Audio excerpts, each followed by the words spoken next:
Mi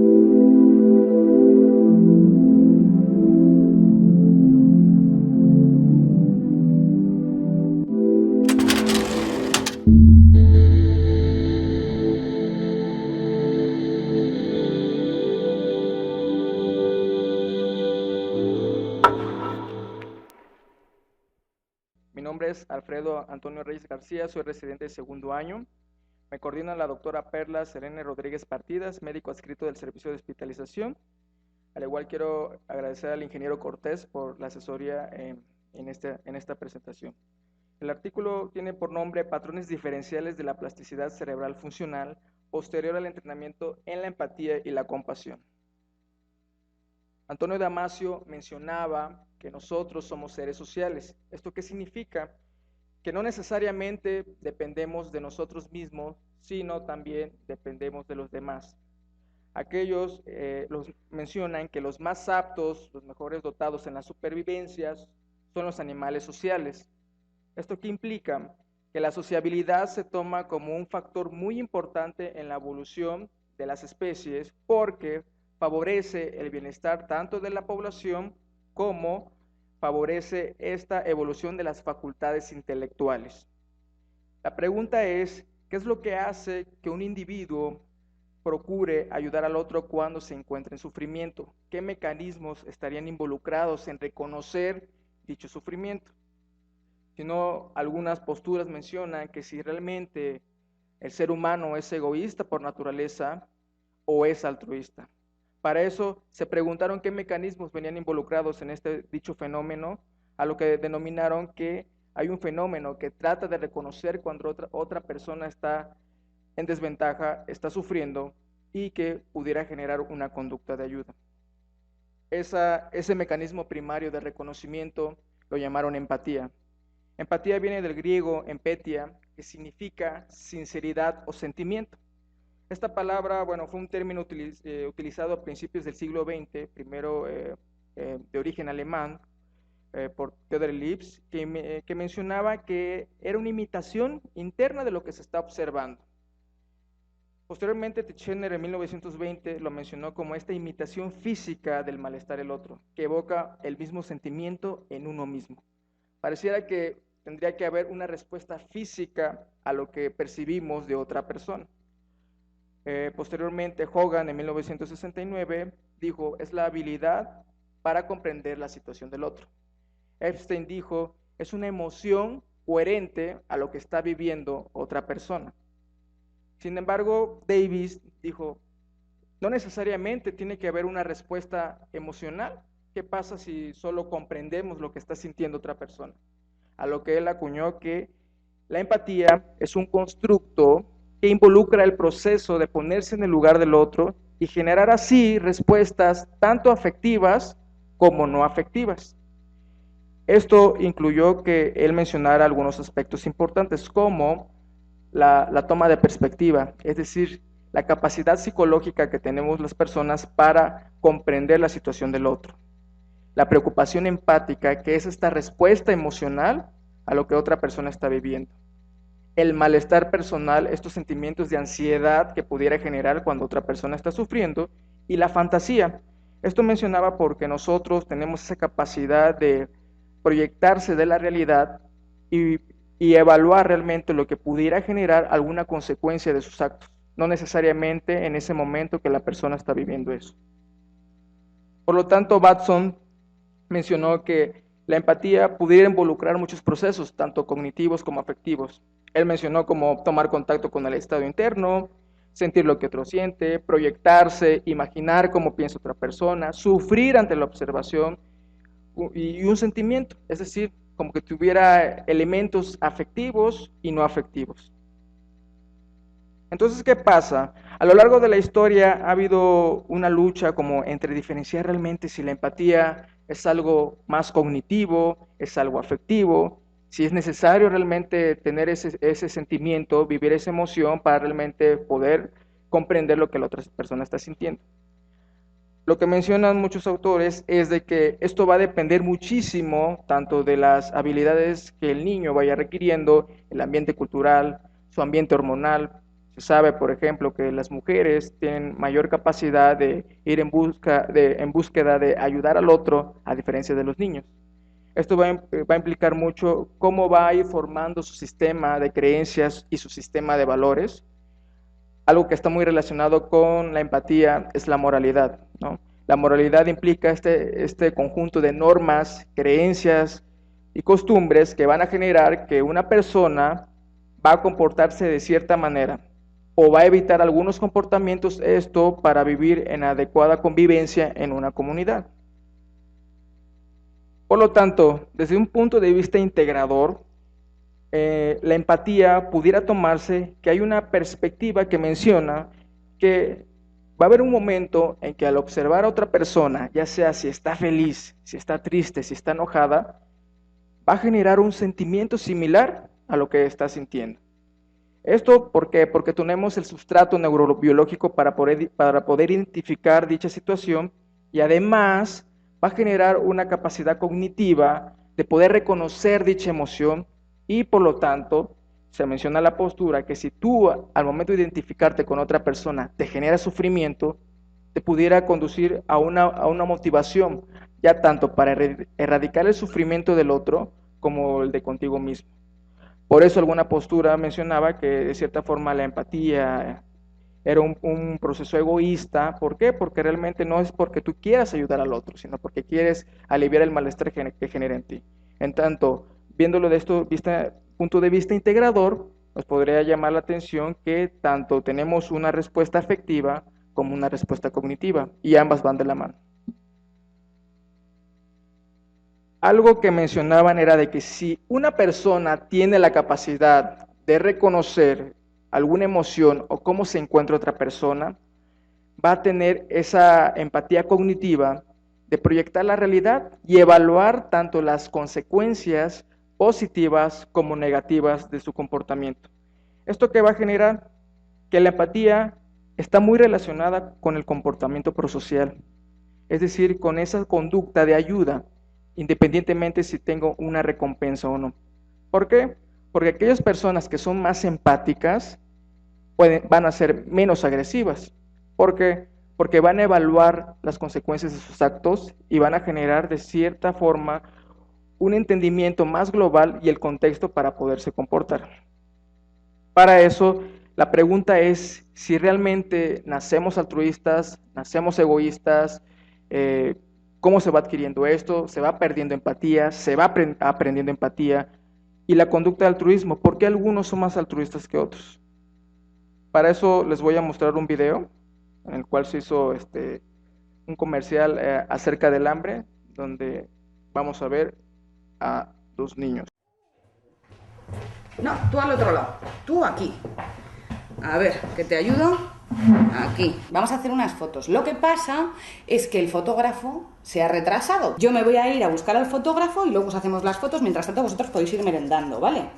Yo me voy y vengo en 5 minutos. 5. Vale. Vale.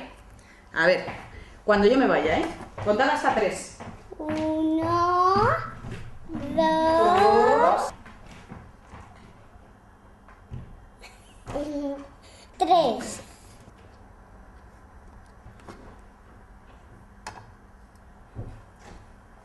¿Qué?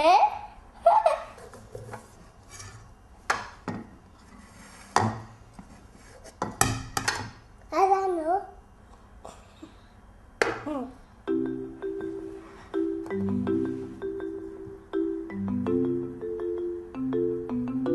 ¿Es este o este?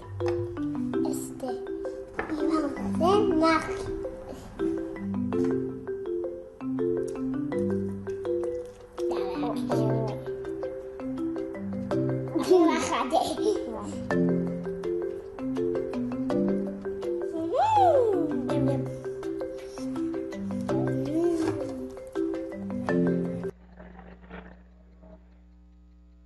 La otra variante, ¿qué pasa si la empatía no se forma? ¿Qué pasa si la empatía va disminuyendo esa capacidad de relacionarse? Si sabemos que la empatía está relacionada mucho con el comportamiento prosocial, su vertiente patológica sería esta disminución de empatía.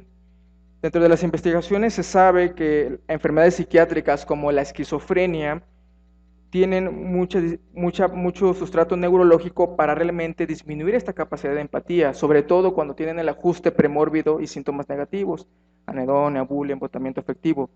Esa limitación para la sociabilidad está realmente relacionado con ese sustrato neurológico. Dentro de los aspectos de los niños, el trastorno de conducta incluso, hay mención un apartado muy importante de las emociones prosociales limitadas, en que incluyen la ausencia de culpa, el afecto superficial y la falta de empatía, ¿no? Y, y falta de remordimiento en el desempeño. Entonces, se mencionaba que desde niño uno puede ir tanto viendo ese patrón de comportamiento que pudiera generar. ¿Por qué esto es importante? Porque su otra versión patológica de la falta de empatía es el trastorno antisocial de la personalidad y en su grado extremo la psicopatía. Se sabe también que algunas entidades como el trastorno narcisista de la personalidad, el trastorno límite de la personalidad, de igual manera está alterado este sistema. Hay una postura que menciona que no necesariamente un antisocial o pudiera ser un psicópata está completamente libre de empatía. Una autora una vez mencionó, dice, una persona, un antisocial que no es empático apunta a tu cabeza, pero un antisocial que es empático va a apuntar a la cabeza de tu hijo, ¿no? Pareciera como si este mecanismo neurobiológico está alterado. Por lo tanto, en su otra variante, ¿qué pasa si la empatía está muy desarrollada, ¿no? Que si eres muy empático, ¿no? Hay cierto malestar cuando uno comparte esta emoción. Hay un concepto muy importante que se llama contagio emocional. Esto va en un continuum que es de la empatía. Primero, este reconocimiento facial, este reconocimiento de la voz, de la postura. Posteriormente va a haber una imitación coherente de la emoción y te va a generar un contagio emocional. La desventaja de esta situación es que, por ejemplo, en nuestro caso, los profesionales de la salud mental, que somos los que principalmente lidiamos con el sufrimiento de las personas, constantemente vamos a estar implicados en este proceso. Es decir, vamos a estar viviendo día a día este contagio emocional. ¿Y qué pasa si vive uno el contagio emocional constantemente? Vas a activar tu sistema eje hipotálamo, hipófisis adrenal. Vas a liberar estrés, vas a liberar cortisol y pues, de igual manera te vas a estresar. Por eso se está relacionado mucho el burnout con ciertas profesiones donde están realmente en contacto con el sufrimiento. ¿Qué pudiéramos hacer para poder contrarrestar esto? La variante positiva de la empatía es una conducta de ayuda que no necesariamente se tiene que manifestar cuando otra persona está en sufrimiento. Esto mencionaban que aquellas personas que se dedican mucho a ayudar, ese bienestar de las comunidades, sobre todo, no necesariamente cuando una persona sufre, mencionaban que eran gente muy altruista y les llamó la atención realmente qué era lo que estaba pasando. ¿Por qué? Porque eran personas que tenían menos niveles de estrés, eran personas más felices. Y ejemplo de ello, pues les pongo a Gandhi, a la Madre Teresa de Calcuta, por ejemplo. Y ellos, bueno, se mencionó que había una capacidad, una habilidad que ellos habían adquirido. Esto es la compasión. La compasión viene del griego patien, que significa sufrimiento, com, que significa con sufrimiento. Esto involucra un sentimiento de preocupación por el bienestar de otra persona cuando estás sufriendo y que esto va a generar una conducta de ayuda. ¿Qué quiere decir esto? Que realmente la compasión es un proceso activo a diferencia de la empatía. La empatía es una condición necesaria pero no suficiente para generar compasión.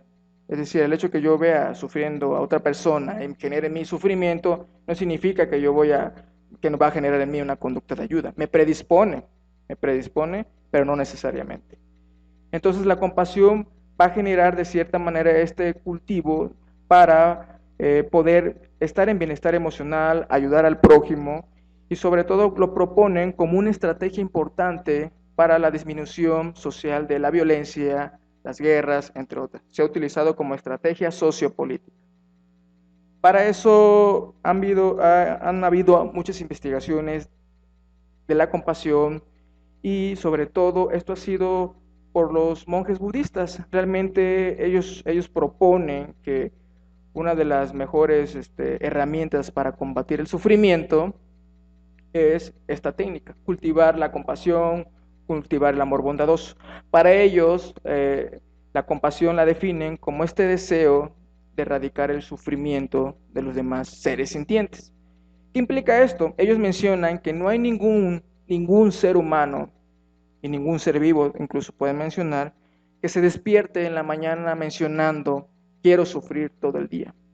Incluso mencionan a aquellas personas que quieren suicidarse, es porque quieren liberarse de esa angustia interna que tienen. Por lo tanto, ese es el principio fundamental, que toda persona que su comportamiento guía, primero, pues quiere dejar de sufrir, y dos, busca su felicidad. Y lo menciona con un ejemplo claro. Dice, dejen de respirar, es un control involuntario. Al poco tiempo les va a generar sufrimiento. Dejen de parpadear en un momento y les va a generar sufrimiento y van a tener el deseo de parpadear. Entonces, con ese ejemplo lo menciono. En esta foto, les menciono, aquí está el Paul Ekman, un pionero acerca de la investigación de las emociones. Está Daniel Goleman, autor de la inteligencia emocional. Está Richard Davidson, es neurocientífico. En esa reunión, bueno, es un libro que se llama Emociones Destructivas. Hicieron una reunión junto con los contemplativos budistas. Esto era para que pudieran mencionar estrategias de erradicar dichas emociones. Por ejemplo, la guerra, la ira, la arrogancia. Y ellos los que proponían era de que en Occidente tenemos mucho a ese cultivo de ideales como la belleza, el poder, el prestigio y la posición, y que eso en sí genera mucho sufrimiento. Y sobre todo eso va a generar emociones como la ira, el odio y el desprecio. Bueno, hablando ya un poco de eso, ¿qué nos dicen las neurociencias acerca de todo este procedimiento?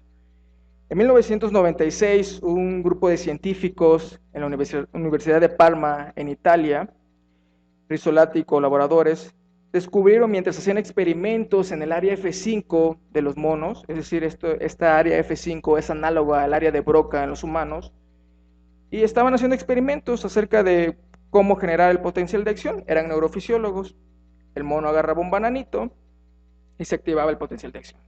Sin embargo, por serendipia, se dieron cuenta que cuando uno de los colaboradores agarraba el banano y el mono quedaba viendo, se activaban las mismas neuronas como si el mono estuviera agarrando el banano. Les llamó mucho la atención ese fenómeno, a lo que después, haciendo más investigaciones, se dieron cuenta que contamos con un sistema neuronal capaz de reconocer algunos aspectos importantes de otras personas, y entre ellos está el reconocimiento facial y sobre todo esta imitación y esta resonancia. Posteriormente se vio involucrado que estas neuronas nos pueden ayudar a tratar de entender esta emoción, por lo tanto las llamaron neuronas espejo. Las neuronas espejo mencionan que hay diversas áreas cerebrales que pudieran encontrarse, entre ellos el lóbulo parietal, la corteza premotora, la corteza frontal medial y la corteza temporal. Entonces, estas son algunas herramientas muy importantes que nos pueden generar. Donde vayan a escuchar de empatía, van a escuchar de las neuronas espejo. ¿Qué pasa cuando vemos este tipo de imágenes, no? Pareciera que podemos reconocer el tipo de emoción que están viviendo, y eso va a generar en sí ciertas activaciones cerebrales.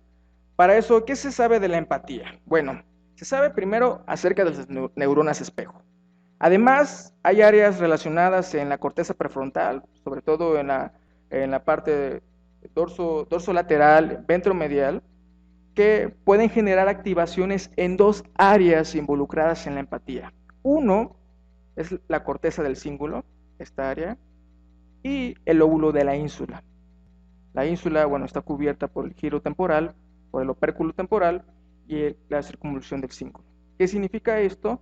Que pareciera que estos estratos, tanto afectivos como cognitivos, están relacionados tanto por la corteza prefrontal y el sistema límbico. Y la circunvolución del cíngulo te va a dar esa interpretación realmente a lo que otra persona está viviendo. Y te va a dar esa concepción del dolor. Y no necesariamente el dolor de otra persona. Por ejemplo, cuando tienes un rechazo amoroso, La circunvolución del cíngulo es la que te va a decir, interpretar ese dolor que dice, duele el corazón. ¿Por qué? Porque esa manifestación te va a generar, sobre todo por esta comprensión de la corteza prefrontal.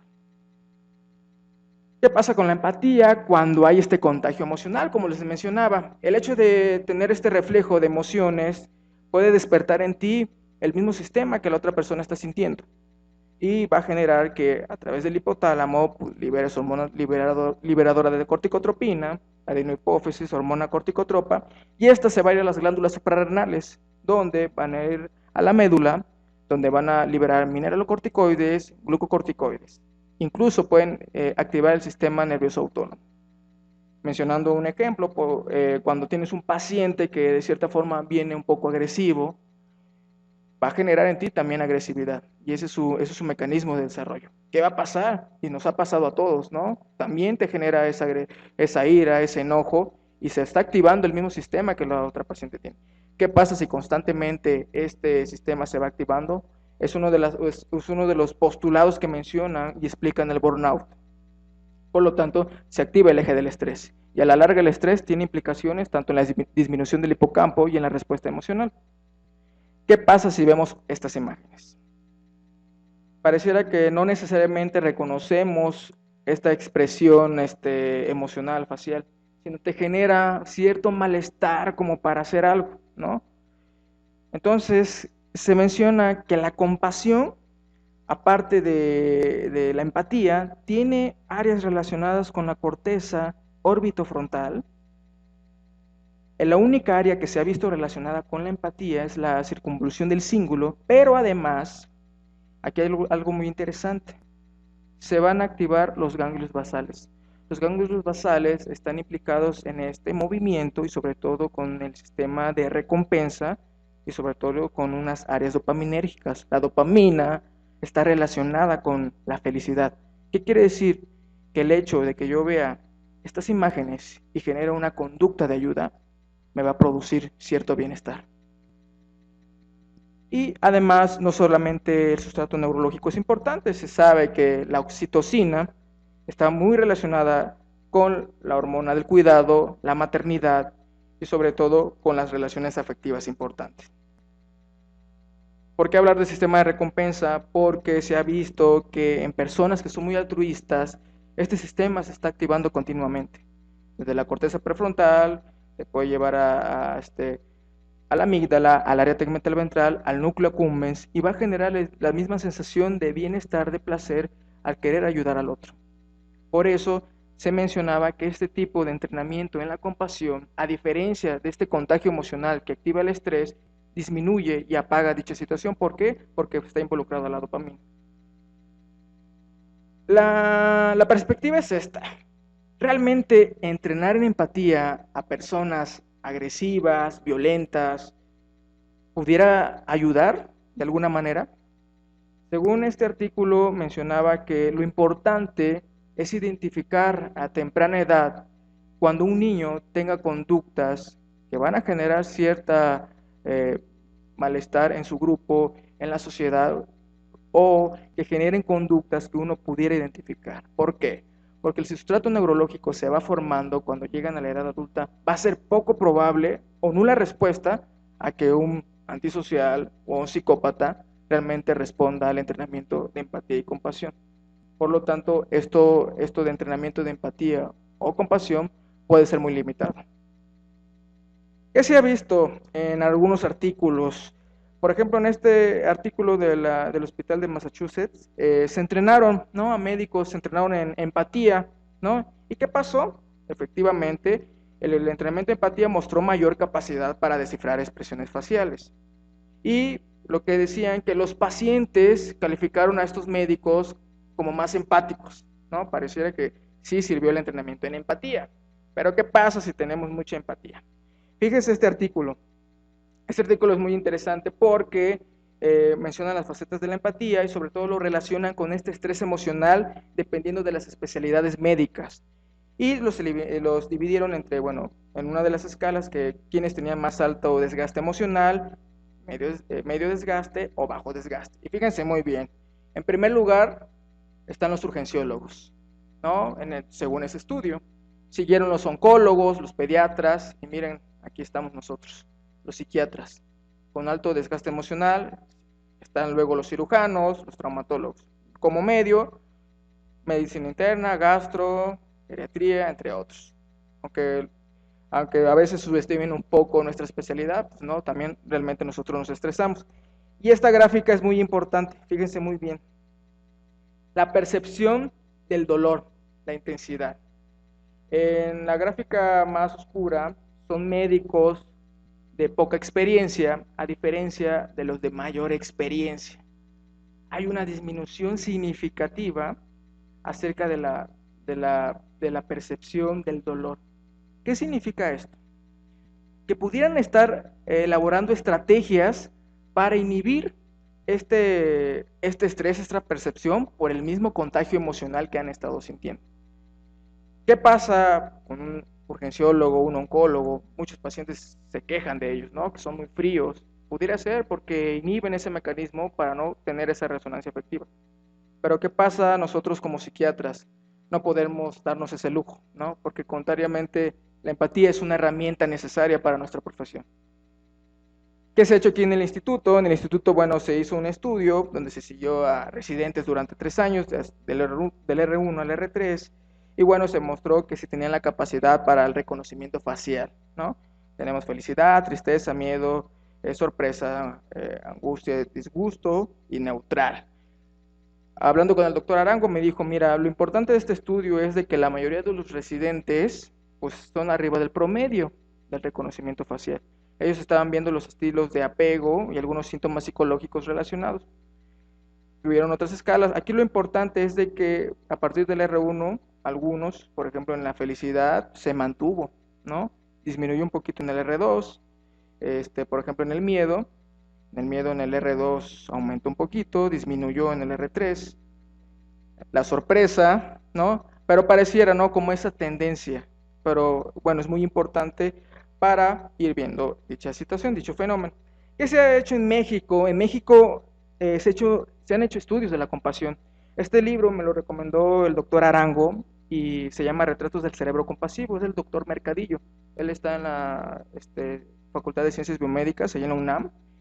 Hizo una investigación de compasión, hizo con resonancia magnética funcional y fue a investigar a policías de la ciudad de Neza.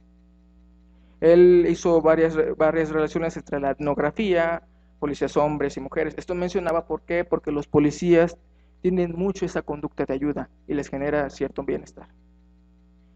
Los artículos previos al artículo que les voy a presentar, bueno, primero, de la doctora Singer, hicieron un metaanálisis acerca de qué áreas cerebrales estaban involucrados en la empatía por el dolor. Y de los hallazgos importantes era de que la corteza prefrontal dorsomedial, la ínsula anterior y sobre todo la circunvolución del cíngulo medial y anterior, son áreas realmente relacionadas con la empatía. Y sobre todo que esta empatía por el dolor está relacionada de igual manera por la empatía emocional. ¿Qué pasa con la compasión? Pero este artículo se hizo un entrenamiento en compasión y lo compararon con un grupo de memoria. Estos estudios son parte de esta área que se llama neurociencias sociales, que significa que la importancia de las relaciones interpersonales se van a un resonador para tratar de investigar esto.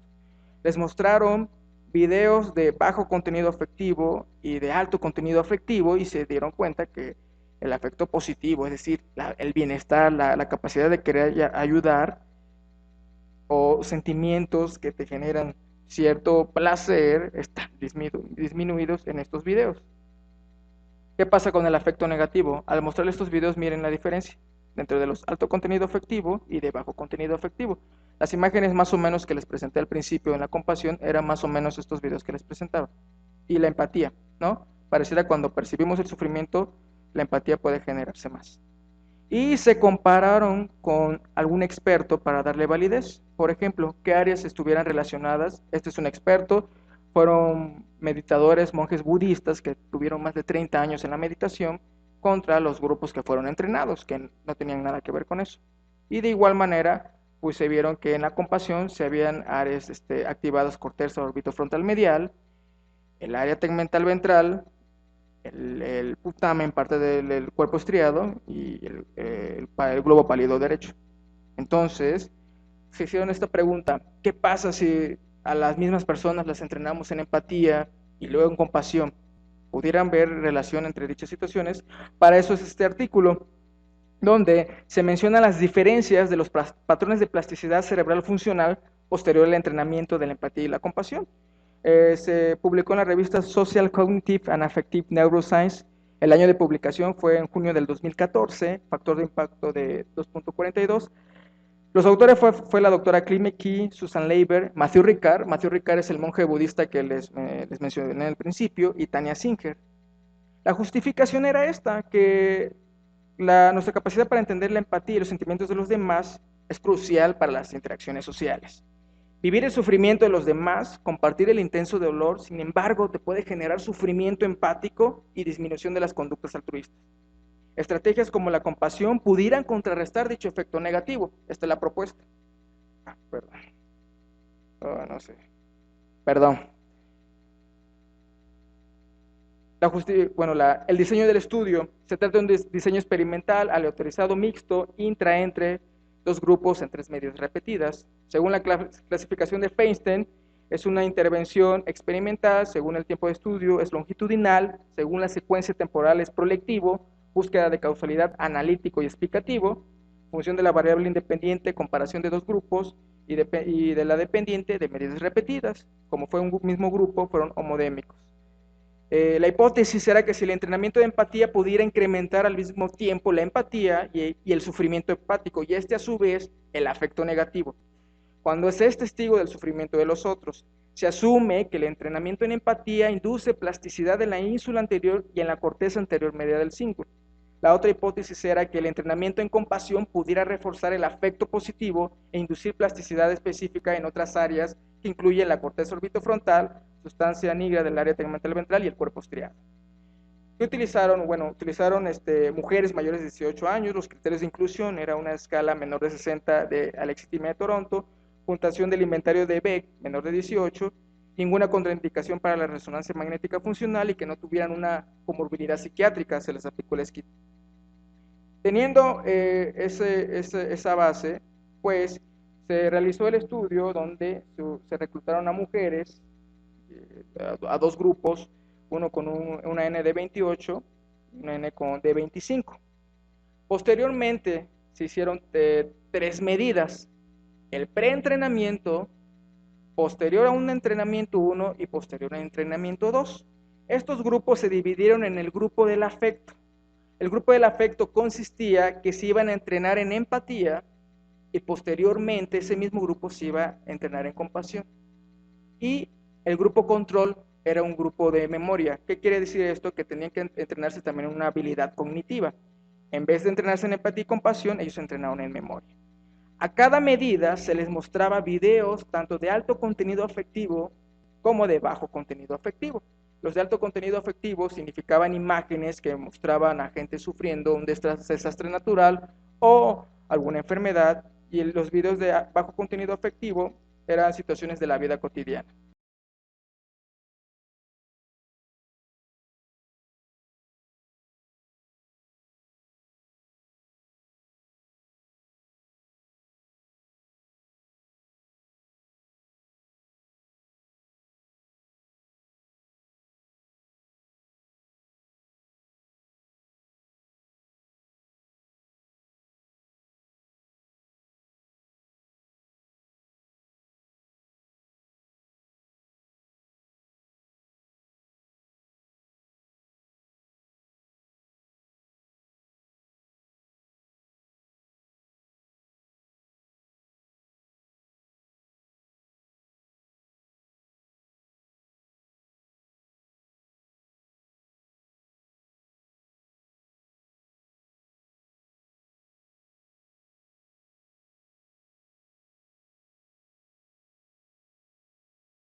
En cada medida se les hizo una escala visual análoga de empatía, afecto negativo y afecto positivo.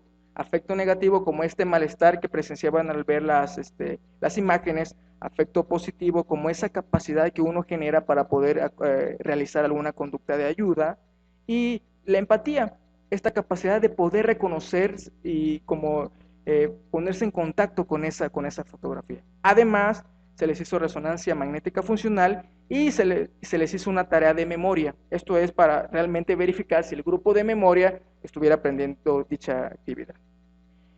¿En qué consistía el entrenamiento de empatía? Esto fue un curso que se llevó a cabo en un solo día de 6 horas aproximadamente. Esto lo daba un experto y sobre todo estaba enfocada en este sistema de enfocar la atención.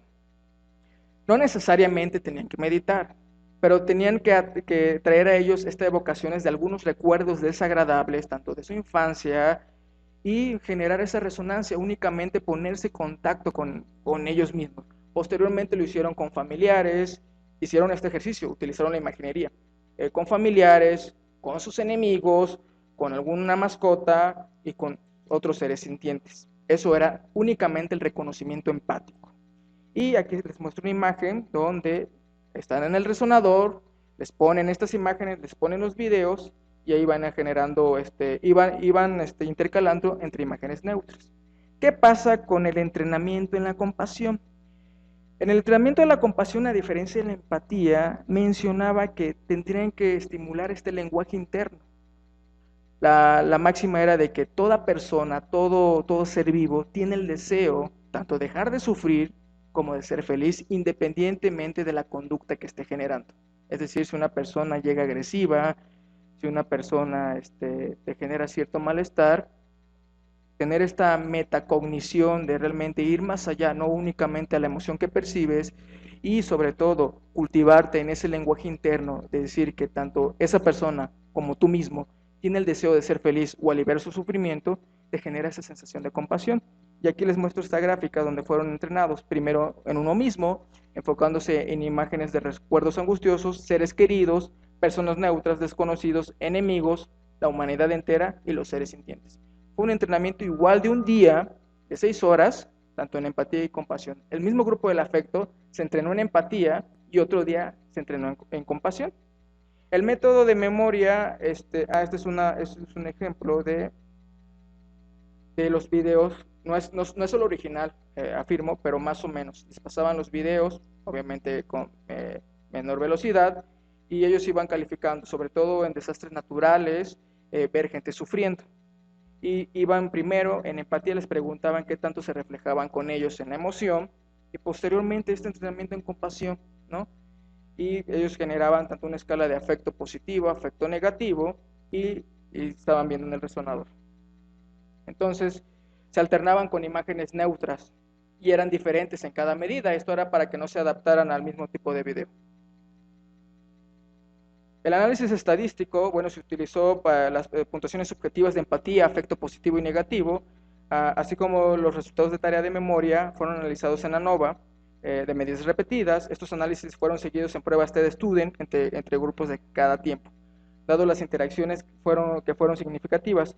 Además, se evaluó por medio del coeficiente de correlación de Pearson en cada práctica, entre entrenamiento 1, medición post-1 y entrenamiento 2 y post-2. Y correspondiente a los cambios de calificaciones subjetivas en respuesta a los videos socioafectivos. La plasticidad cerebral funcional posterior al entrenamiento de empatía y compasión y memoria fueron analizados por un mapa de parámetros estadísticos, el Family Wise Error, analizados con ANOVA de medidas repetidas. Los resultados, ¿qué tenemos? Bueno, miren, aquí les muestro las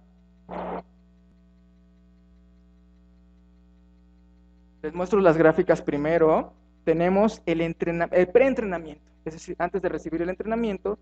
En amarillo tenemos al grupo del afecto y en verde el grupo de memoria. En abajo tenemos con bajo contenido afectivo, es decir, los videos que mostraban menor contenido afectivo y los de alto contenido afectivo. Posterior al entrenamiento de empatía, vean, en el amarillo, aumenta en la empatía. Esta es la diferencia significativa que había tanto en los de bajo afectivo como en los de alto afectivo. En el grupo de memoria, fíjense bien, se mantuvo igual, tanto cuando durante el entrenamiento de memoria se mantuvieron igual al final. O sea, no hubo incremento de empatía y no hubo, porque no los entrenaron, pero se mantuvo igual. Pero ¿qué pasa si los entrenamos en un día, en 6 horas en empatía? Aumenta la empatía y todavía la compasión. En los de bajo contenido afectivo hay un aumento.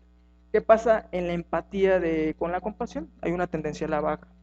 Escriben esto, ¿por qué? Porque ya el reconocimiento desagradable que pudiera estar relacionado ya no está implicada ahí. ¿Qué pasa con el afecto negativo? Se parece mucho a la gráfica de empatía. En el caso, cuando somos entrenados en empatía, el afecto negativo aumenta. Esta era la postura, es decir, nos desgastamos por este detalle al ser muy empáticos. ¿Qué pasa si los entrenamos en compasión con los videos de alto contenido? Los disminuye incluso a niveles basales con la compasión. Esta es la propuesta y este es el hallazgo que tuvieron. De igual manera, con los de bajo contenido afectivo, el grupo del afecto entrenado en empatía aumentó el afecto negativo y con la compasión disminuyó. Los de memoria se mantuvieron a la baja, indiferentes. ¿Qué pasa con el afecto positivo? Es una escala, la visual análoga que va del 0 al 10, y pues tenemos de igual manera aquí los videos de alto contenido afectivo, es decir, la gente sufriendo. ¿Qué pasa en el entrenamiento de empatía? No, pues no te genera ningún sentimiento de bienestar al ver el otro. ¿Qué pasa cuando los entrenaron en compasión? Y aquí es donde hubo diferencias significativas, a diferencia del de memoria. Aumentó el afecto positivo. Y vean esta tendencia de igual manera, posterior al entrenamiento de empatía, no hubo tanto aumento del afecto positivo y aumentó posteriormente el entrenamiento de compasión. Mientras que los de memoria disminuyó. En el aspecto de memoria, esto era para realmente corroborar que los de memoria estaban aprendiendo dicha técnica, pues ellos se llevaron las puntuaciones altas donde hicieron el estudio de recordar cierto número de palabras. El método de memoria, el entrenamiento de memoria consistía en el método LOSI. El método LOSI es que ellos tienen que recordar alguna ruta importante, puede ser de su casa, y esto van a ir relacionando algunas palabras con la ruta que llevan implicado. ¿Qué pasa con la resonancia magnética funcional? En el caso de la empatía, donde hubo diferencias realmente significativas, a diferencia de los otros estudios, aquí tenemos la ínsula izquierda, ínsula derecha y la corteza anterior media del cíngulo. Fíjense qué maravilloso esto. ¿Por qué? Porque aquí en el entrenamiento de empatía, en el grupo del afecto con alto contenido afectivo, hay una activación muy importante. De igual manera, en la corteza anterior media del cíngulo. Aquí tenemos a los grupos de memoria y este es el grupo posterior a la compasión, el grupo rojo. El grupo, y vean, pareciera que no se activara. A diferencia de la compasión, que este es el de empatía, pero la compasión se activó la corteza orbitofrontal y el estriado ventral. Esto significaba por qué aumentaba el afecto positivo. Y este entrenamiento, ¿no? Como este lenguaje interno, generaba cierto bienestar. Aquí está la relación con el sistema de recompensa del cerebro. Y bueno, estas son las imágenes, después de un corte sagital y un corte coronal, donde, bueno, se ven algunas, en rojo tenemos las áreas involucradas en la compasión, y en azul el entrenamiento de empatía, y que tiene relación con los metaanálisis previos relacionados con la ínsula anterior y la circunvolución del cíngulo, ¿no? Y bueno, ¿qué conclusiones tenemos? Que la empatía con el sufrimiento de los demás estuvo asociada con afectos negativos, angustia y activaciones en las redes cerebrales que juegan un papel crucial en la empatía por dolor, como la red que abarca la ínsula, la corteza anterior media del cíngulo y giro temporal. Es importante destacar que la formación en compasión invierte estas respuestas, disminuye el afecto negativo, de nuevo a los niveles basales, y aumenta el afecto positivo. Aumentó la activación cerebral en la corteza medial orbitofrontal, en corteza anterior del cíngulo y cuerpo estriado, y en la región pregoneal. Una red asociada previamente con el afecto positivo, la afiliación y la recompensa.